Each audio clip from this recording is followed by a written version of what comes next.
Mes chers compatriotes, Congolaises, Congolais, je voudrais commencer cette déclaration en exprimant mon indignation et ma désolation face au comportement irresponsable affiché par les éléments de la force publique vis-à-vis des agents grévistes du chemin de fer Congo-Océan, qui cumulent 48 mois d'arrêt de salaire dans un climat socio-économique très tendu, marqué par une pauvreté indescriptible dont sont victimes les Congolaises et les Congolais. Je tiens à rappeler à la hiérarchie policière que le droit de grève est reconnu et garanti dans l'article 32 de la Constitution du 25 octobre 2015, qui dispose, je cite, « À l'exception des magistrats et des agents de la force publique, les libertés syndicales et le droit de grève sont garantis dans les conditions fixées par la loi. » Or, en agissant ainsi, en violation flagrante de la loi fondamentale, ces éléments de la force publique, qui sont d'ailleurs des officiers de la police judiciaire, s'exposent à des sanctions prévues et punies par la loi. J'exhorte donc le commandant des forces de police et son collègue de la gendarmerie nationale à prendre toutes les dispositions nécessaires afin de non seulement punir les agents de la force publique responsables de ces actes odieux perpétrés contre les agents grévistes du chemin de fer Congo-Océan, mais aussi de veiller à ce que ce genre de bavure de trop ne se reproduise plus dans notre pays. Mes chers compatriotes, Congolaises, Congolais, la fin du 3e et le début du 4e trimestre de cette année 2024 sont marqués par une dégradation flagrante de la situation environnementale et socio-économique de notre pays. D'abord, depuis plus d'un mois, les grandes artères de la ville de Brazzaville sont remplies des immondices qui polluent l'environnement tout en exposant les Brazzavilloises et Brazzavillois à des maladies respiratoires, au cancer, aux maladies diarrhéiques, au dysfonctionnement neurologique, au paludisme, aux maladies cardiovasculaires et à la fièvre typhoïde. D'emblée, cette situation catastrophique pour un pays qui se dit champion de la protection de l'environnement est née de la grève déclenchée par les agents de la société Averda qui cumulent à ce jour plusieurs mois d'arrêt de salaire. Elle est d'autant plus curieuse lorsque l'on sait que les fonctionnaires congolais voient leur salaire être prélevé d'une retenue mensuelle de quelques milliers de francs CFA qui sont censés couvrir les charges de cette société. Malheureusement, comme c'est très souvent le cas dans notre pays, chacun fait ce que bon lui semble. Ensuite, la rentrée scolaire 2024-2025 a été marquée par une timidité jamais connue dans notre pays, caractérisée par la situation économique difficile qu'imposent les dirigeants actuels au reste de la population, car les défauts de paiement constatés ces derniers mois ont un impact direct sur le paiement des salaires des fonctionnaires et bien d'autres. Mes chers compatriotes, Congolaises, Congolais, depuis plusieurs jours, les populations de Brazzaville sont confrontées à des coupures d'électricité d'une ampleur sans précédent. Plus de 70% de la ville est plongée dans le noir, privant ainsi des centaines de milliers de Congolais d'un accès à ce bien essentiel. Cette situation dramatique a des graves conséquences sur le quotidien des habitants, car les Congolais se voient contraints de regarder, impuissants, leurs provisions pourrir, faute de réfrigération, ajoutant ainsi une dimension supplémentaire à la misère que les gouvernants actuels les imposent. En effet, face à ce chaos, le silence du gouvernement est assourdissant.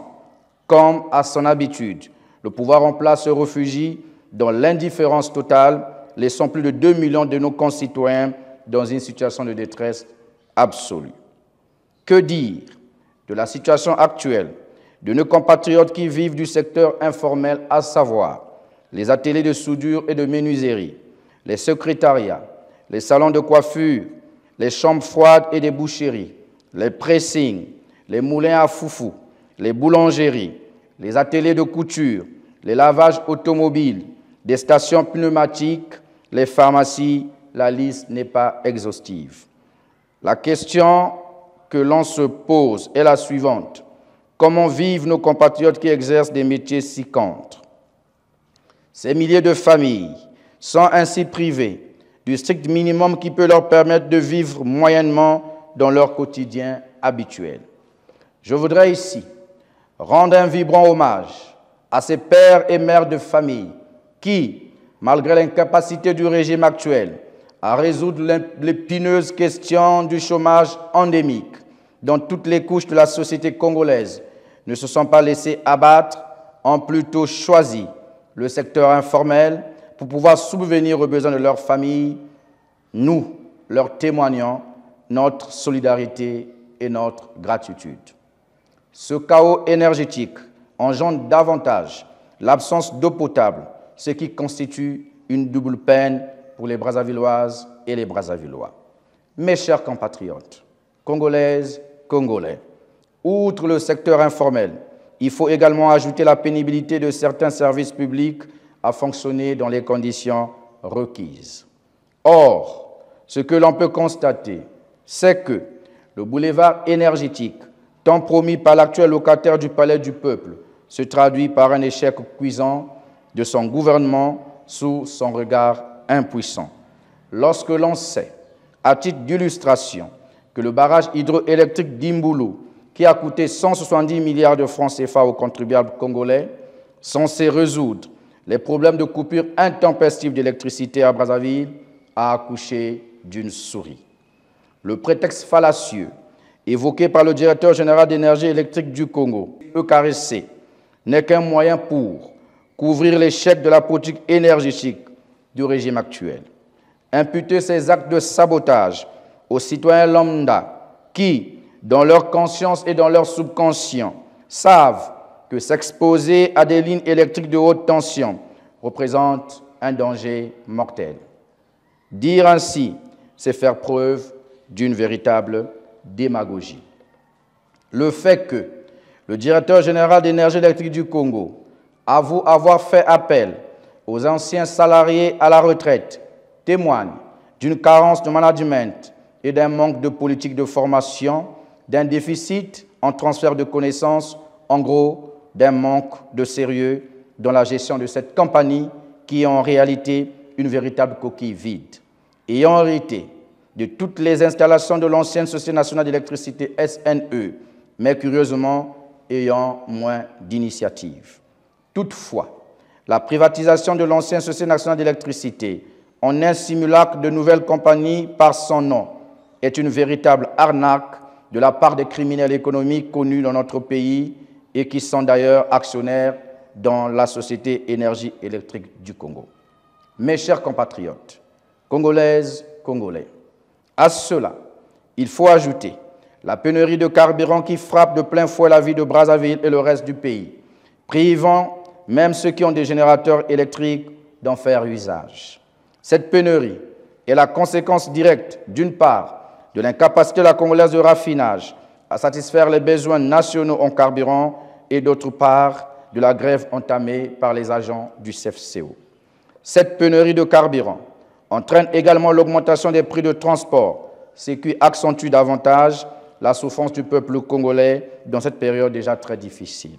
D'autant plus qu'à cette souffrance s'ajoutent les grèves dans quasiment tous les secteurs vitaux de la nation, à savoir les hôpitaux, l'université Mariam Ngouabi, les enseignants communautaires, la société de transport public urbain, les municipalités et bien d'autres secteurs.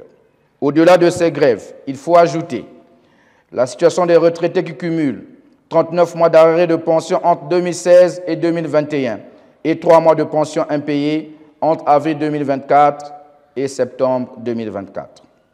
Les étudiants de l'intérieur comme ceux de l'extérieur du pays, qui sont à plus de 4 ans sans bourse, les finalistes de l'ENMA et bien d'autres finalistes issus des écoles de formation qui sont toujours en attente de recrutement. Nonobstant toutes les souffrances aiguës que connaît le peuple congolais, les parlementaires congolais sont restés silencieux et assourdis. Mes chers compatriotes, Congolaises, Congolais, au regard de ce qui précède, tenant compte de l'incapacité du régime actuel à trouver des solutions aux problèmes du peuple, il est donc temps que le peuple congolais et les forces vives de la nation aient le courage de dire au président Denis Sassou Nguesso de sortir par la grande porte et de transmettre le témoin aux générations futures. 41 ans au pouvoir, c'est trop. Et pour quel bilan? C'est pourquoi nous exigeons à court terme le retour de la gestion de la Société nationale d'électricité sous le contrôle de l'État, afin d'établir la responsabilité publique dans ce secteur vital.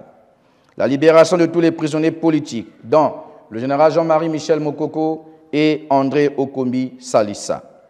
La tenue d'un dialogue national inclusif, assorti de la mise en place d'un gouvernement d'union nationale, en vue de mieux préparer l'organisation de la future élection présidentielle, qui se doit d'être inclusive, libre, équitable, transparente et apaisée.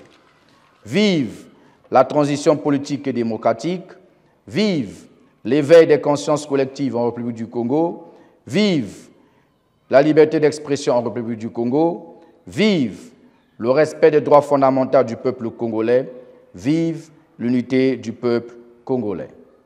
Je vous remercie.